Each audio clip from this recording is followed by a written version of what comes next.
So I got a music video that I gotta edit in a day.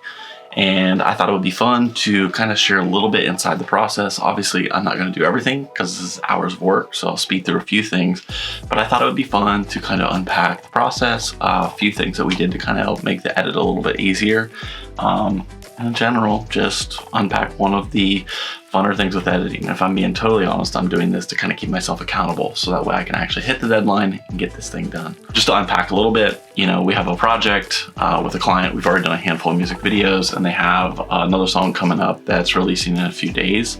And I just felt like the song deserved a little bit more attention. They wanted to give it a little bit more attention rather than, you know, making this about a process or anything. What if we just shot a video that tied into these other ones and was editable within a few days? Sitting here, it's always fun to kind of have a challenge. It's always kind of fun to, you know, do something quick and dirty, and it forces you to focus in on absolutely what's necessary. I'm gonna shut up now. I'm gonna hop in here. I'm gonna start talking through kind of the boring process. We'll get to some of the more creative things, and yeah, I'm sure there's interesting things I can share along the way. So here we go. So first off, I have the project set up here, and I have all the files already in here. I have the song, and I have the files from yesterday.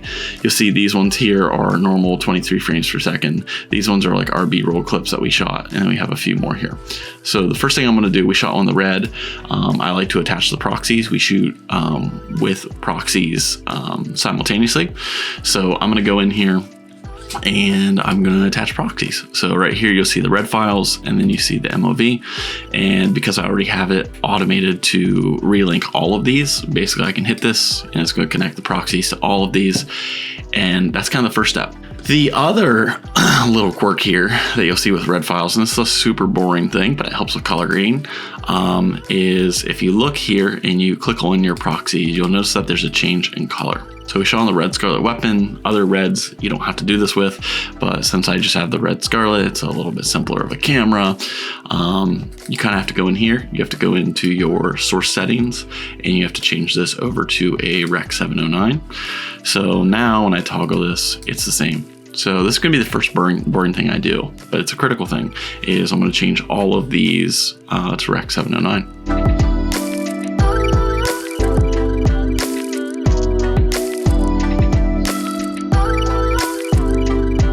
Got the proxies all attached there. The color is now going to be like locked in that way. The next thing that you'll probably see is there aren't a ton of clips. So we shot a handful of clips. We were very selective of that. There's 2 looks, and there's a little bit of B-roll, and then we'll be pulling B-roll from other videos. To me, less is more. You know, we did a couple of retakes, but for the most part, it was like, let's get these things. We kind of would do safety takes, and we do more creative takes. That's to give me enough coverage, but really just to be able to blast this music video as quick as possible. Less decisions means less revisions, which means, you know, these are the best takes, and you have to trust yourself in that process. I'm gonna switch over. I'm gonna talk a little bit about the audio in here and one thing that we did to help set things up. If you come into the RED footage and we go over to audio, you'll see 4 channels.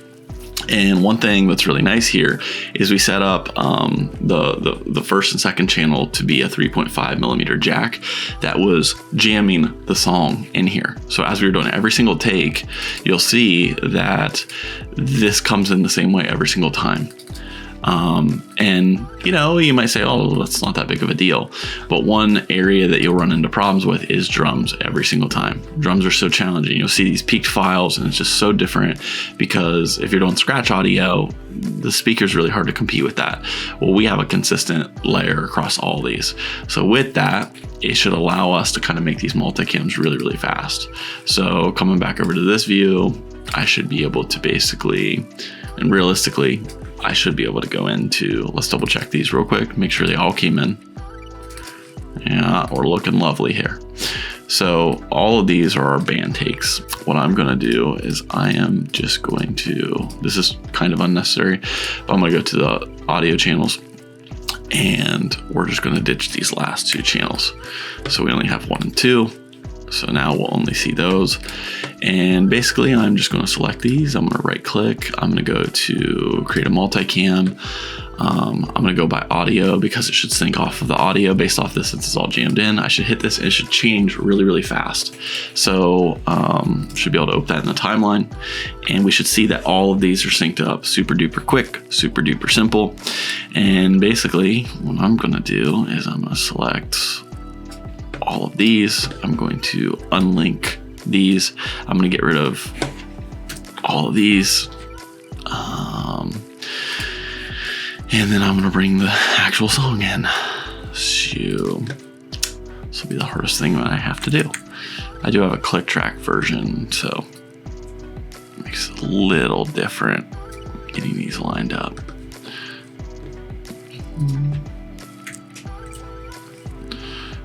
If I had to guess, it's starting right there. Let's see.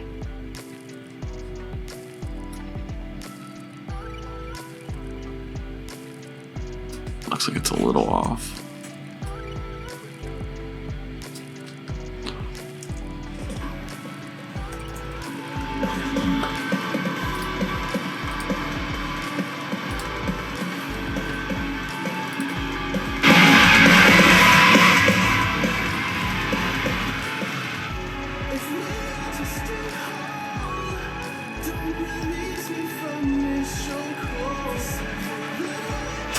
Lovely.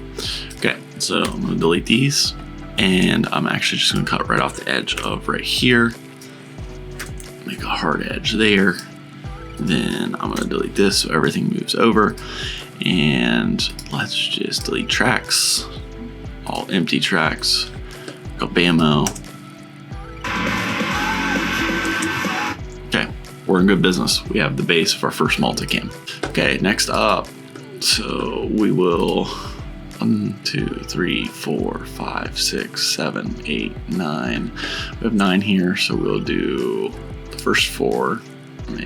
Create multicam. This should go pretty quick too. Same thing as before.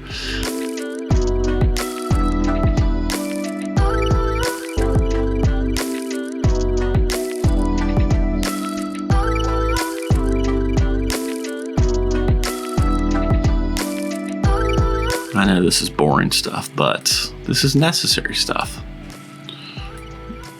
Okay, pull it down one more, unmute this, and let's see if it's lined up.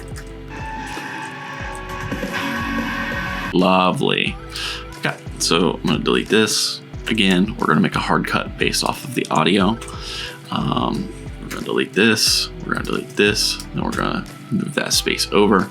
I don't think this is always a must, but I like starting everything like kind of all the way over on the edge when it comes to like audio. That way when I actually like nest these down in and make these multicams like one layer, and I'm kind of going through that, the next step here, it makes it so if there's any errors, like everything starts on the song. You have that consistency across the board. It just makes everything really easy. If there's timing issues or tweaks that need to be made, I just prefer that. It's just how I've done things. It's how I stay like really accurate. I'm a process guy. I like to really like lock in and do things the same way. So we're gonna shift gears now, and we're gonna go to the next step of like the magic of multicams, and it's what keeps timelines really clean. It's what's gonna make the edit really simple, and it helps me manage revisions and all that sort of stuff. Next thing that we're gonna do is we're gonna clean up some files here. So we're gonna make a new bin. I'll call one B-roll. I'm gonna make another bin, strings. And our process clips, the ones that we already got, are in here. If you run into other issues, that's fine. But so we have our bases built here. They're already the right color. We can start to kind of clean these up and get rid of them. And we're going to go here and we're going to make a new sequence from clip. It's going to bring this in this way. It's going to do some silly stuff with the audio here that I really don't care about. So I just kind of drop the audio right here. I unlink this. And I know there's probably smarter ways to do this, but I literally just do not care. So we're gonna delete audio tracks, boom, and we switch on multicam, and we can see all of the cameras in there, which is nice. Makes it simple, makes it easy peasy. It doesn't really matter. Then we're gonna do the same thing here. We're gonna do the same thing here. And yeah, very, very quick and simple. Tedious stuff. Oh, and you can switch your proxies on, so play back really smooth. And we kind of have our starting base here. So we have all 3 of these. Something I like to do is I like to color them all a little different, so when we bring these together, it's a little easier to look at. Okay, so now we're kind of into the boring part of this. We're just gonna make multicams. So we're gonna make multicam edits. Again, kind of the magic of the RED is you can shoot these 5K files in these small 2K proxies. I have the proxies turned on, I have the multicam turned on. I'll even do this at quarter resolution because I really don't care. And a lot of this is pretty random. So I'm just gonna watch this and I'm gonna make decisions based off of what I think looks the coolest here. It's gonna be boring now. So I'm just gonna click through this. We'll probably speed through this so it's less boring for you. This definitely isn't an exact science. I just kind of click around, look for interesting shots. I'm gonna tighten this all up later. One done. So you see all the cuts are kind of here. They're all good to go. Now we're just gonna repeat that for 2 more, and then we're gonna combine them together. All right. I guess a pro tip too for multicams is having 4 is really nice and even. I'll put more in, but it just renders faster. It's easier to look at.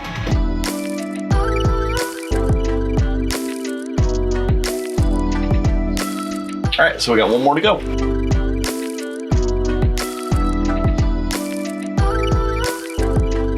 We got through all 3. So now we're gonna change up to actually doing some creative stuff, the hard stuff. I like to get all this organizational stuff done, and then I like to shift gears over to, you know, what I would consider building the backbone of a music video, which is all the best performance shots, and then we'll add B-roll on the sections that need a little more help, need a little more attention, need a little more creativity to them. We're gonna bring all 3 of these together and we're gonna start making those creative decisions. So what I'll usually start with is I'll take one of these, this one, and I'm gonna duplicate it. And now I'm gonna change this to 03.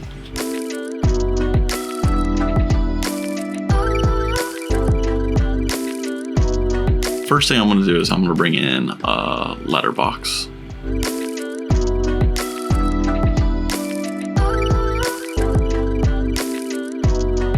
I don't usually like to start in the beginning of the song because I know there's going to be like B-roll, so I usually just start somewhere in the middle and start pulling some things in.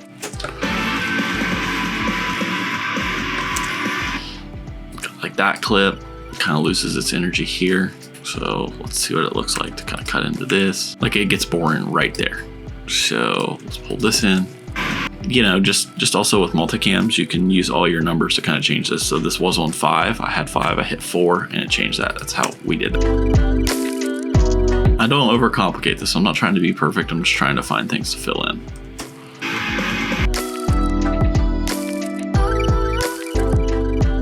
This is a good time to change up the vibe. So maybe we go, let's see what's going on here.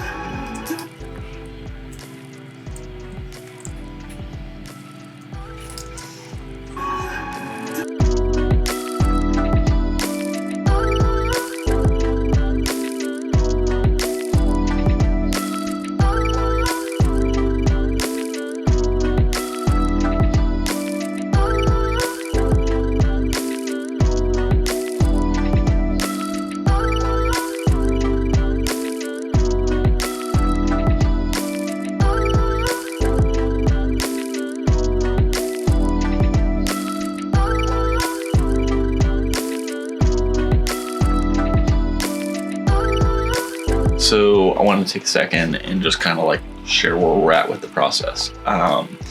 Again, I just kind of pick shots that look kind of cool and see how they flow together. You know, there's the cinematography side and there's the editing side. A lot of times I'm looking for shots that are unsimilar from one another. So whether that be tighter or closer, brighter or darker, I want to, one, tell the story and kind of match the music for what makes sense and look for the best shots.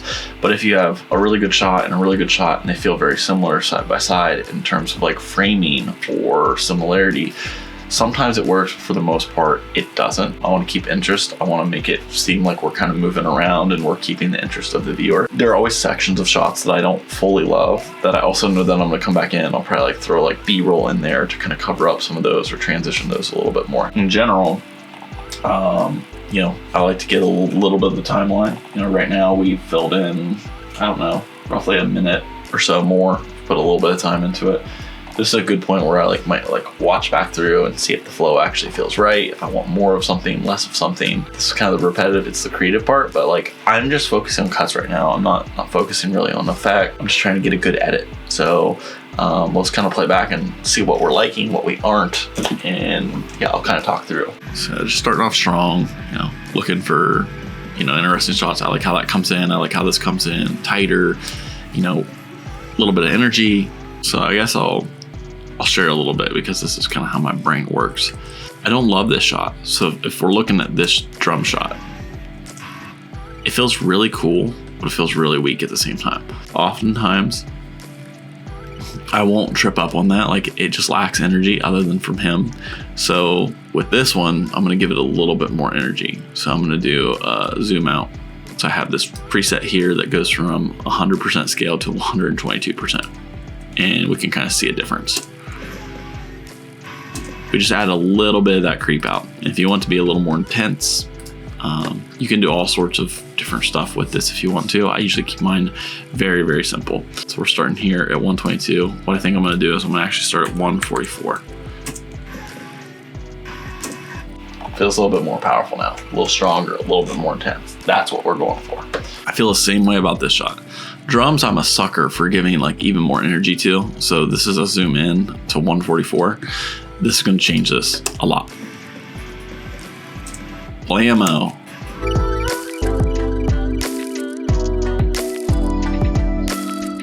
I'm liking where this is at. This is a good edit. It's a simple edit. I'm gonna go back to the boring stuff. So I'm gonna start chip chopping up here. Yeah, I'll tune back in once we get a little bit closer and we'll kind of talk through that edit. But we're on track. We're about an hour in to this edit. We're already making good progress.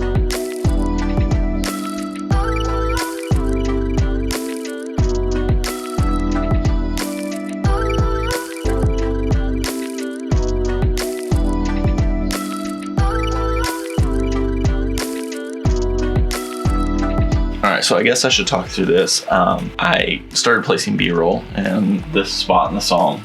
There's a drop. That to me is just a cinematic piece. It's a spot that lends itself to something interesting. The B-roll we shot was just some rogue figures going through some papers that tie into a story later in future videos. So, this character ties in from a story standpoint into foreshadowing some things that happen in the 2 future videos. We had him throw the papers. I did a little bit of time remapping here. I'm not gonna sit here and pretend like I'm a professional at time remapping, but I can kind of talk through how I did this and kind of show how to do it, and we can kind of reset it and restart it. And essentially what I've done is I found this section right here. And this is shot at 48 frames a second, but baked at 24. So you'll kind of see it's all slow-mo. What I did was I pulled it in here and I expanded this to be bigger to where we can have the key points in here. You right click over here on your effects, you go to time remapping, you enable that. For me, I kind of look through this and I look at the spot. It's right here is where I want it to actually be slow and I want it to be fast leading up to that. So I'm gonna put a marker right here and then I take the section before, and right now it's set at 100% speed. So this is going in, doing the Command R thing, but we're gonna actually remap it and blend it in really nice. So I'm gonna take this up to probably 250. I think that's about where I have it, somewhere in there. It doesn't have to be exact science. And then I actually pull this over. So this is your transition into the speed. So it's gonna slowly get there. And then I give a little bit of this to kind of smooth it out. And we're gonna see how this looks. Great. It just kind of goes with the music, and I'm trying to map it into that. Super simple. Obviously, that we have some foreground, so it's kind of coming through. It's just kind of interesting in that sense. This just looks rad. I love it. I love it. I'm a sucker. All right, back to editing.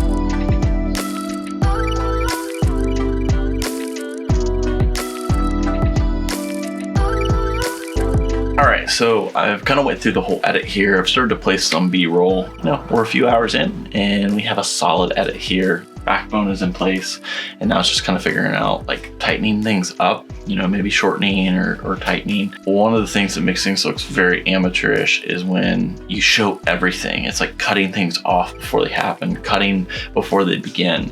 Keeps the energy of the edit, makes it look a little more pro. Oftentimes with that, you'll run into things where this overlap that just doesn't work, and that's a great place for B-roll. That's usually what I'm looking for, where I'm like, oh, I can't quite cut on that action, so I need something else to help cover up the lack of action happening. If we look here, we have our solid like timeline.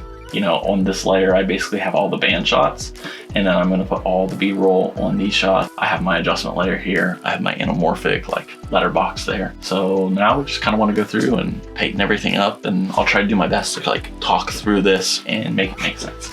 So here in the beginning, we shot this one shot, just kind of the rise up. It's nothing super crazy, just for the opening of the song. What I don't love here is the framing. So one thing that's nice about this is I can kind of click on this and I can fill up more of this frame here, and I'll like this more. So, we were shooting for this letterbox. I already had this kind of when I was shooting, and now I can kind of reframe this way. This one I definitely want to add, an aggressive zoom in. So we're going to do 144%. I like this one. I think I want to add just a little bit of zoom. So this is an area that's kind of boring right now. I really want to start like right here, and I want to fill this gap in. I don't want to put another shot there. So we'll find something from here. Let's see what we got going on in here. That's enough for me. Like, I actually like this whip over. I shot these kind of aggressive snappy shots literally for this. So they're shot at 48 frames a second, but I have this like on the tripod. I like moved around real quick. What I'm gonna do is I'm literally gonna snap this in here. I'm going to Command R, and I'm gonna change this to 350%, so it's a lot faster. We're gonna see how this looks kind of just in between here. One thing I'm not loving, so see how we got this like streak right there? That's giving a little more exposure to the screen. So I'm gonna start it right here and see how that looks. I like that quite a bit more. And I'm gonna just color grade this one. Again, I'm not really even color grading if I'm being honest. I'm gonna take the exposure up probably like 0.4. I'm gonna take the highlights up quite a bit. I wanna bring the shadows back down. Let's see how that looks. Love it. Go over just half a beat there. Let's see. There's another section here where, let's see what this looks like. Yeah, so just a little, we'll put in a little bit of slow-mo in there too. So. Okay, so there's a lot. The guitar's cool, but we should probably add some friction here. So I think we have him do some like twitchy stuff.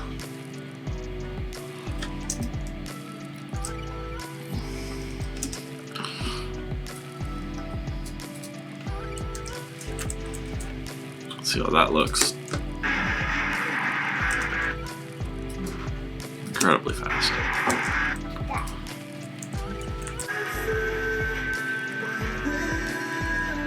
At this point, we have an edit. There's not much more that I really have to share other than that. I'm gonna keep going through this thing. I'm gonna tighten it up, and then I'm gonna export this thing, and we're gonna get done. We put about 3 hours into this. It was quick and simple, and I think it goes to show that being intentional with your shot list, with the type of shots that you have, thinking through how you're gonna capture audio to make the post work really quick, and then just kind of having a plan for that can go a really long way with editing. Editing is where I started. Informs so much of how we shoot, how we produce, how we think about things. And I know a lot of people hate editing. I hate editing too, if I'm being honest with you. But I always notice when I go in with a plan, when I shoot more intentional, when I really feel like I hit the nail on the head, it makes the edit that much better. It makes it easy to kind of go in, follow a process, rinse and repeat that. So there's a lot of things that are formulaic, but then it allows you to be creative and to do the creative thing. So when you go in with a plan, when you enjoy what you're shooting, I do think it makes your editing that much better, that much more enjoyable. I don't know how valuable this is, but I just wanted to kind of share a peek inside my brain. It wasn't super in-depth, it wasn't anything super crazy. This is a very simple edit. You can really kind of look at those edits that way. There are some that I have all kinds of story, all kinds of other pieces, and the other ones that are just kind of cut and dry, performance music videos or simple edits that you're just kind of gotta go through those things. Thanks for watching. Hopefully this was helpful. See ya.